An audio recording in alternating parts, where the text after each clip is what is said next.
here you need to choose the Windows 10 ISO file.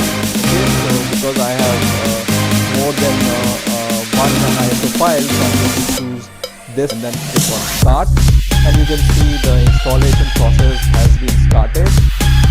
So now I can see your laptop or on your keyboard. Okay, so you can choose the language, time and currency, and keyboard input method. Then click on next here, and then click on install. You can see setup is started now. Now if you agree with them, you can just check this checkbox which says I accept the license terms, and now Windows 10 only option. Now on the second window you will see this option, the next button, and now the installation of Windows will start here, and now the Windows 10 is starting, and after some time I can see this window.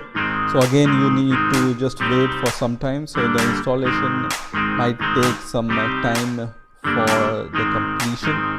Now on this next window I can see this, I'm going to just choose United States from here, but you can choose any other region of your choice from this list, and I'm going to just click on yes, and now you choose yes,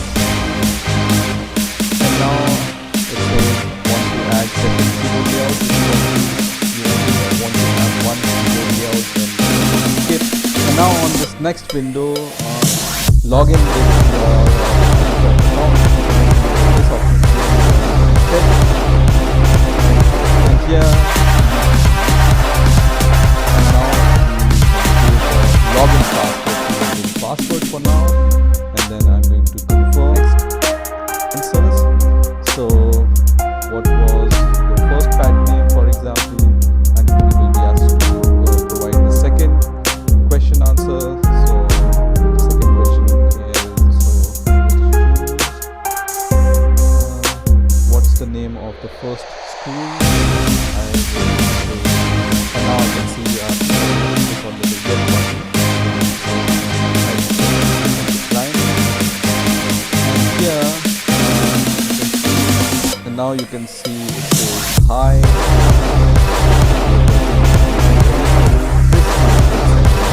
So at this point I just and now sometimes I can see this desktop.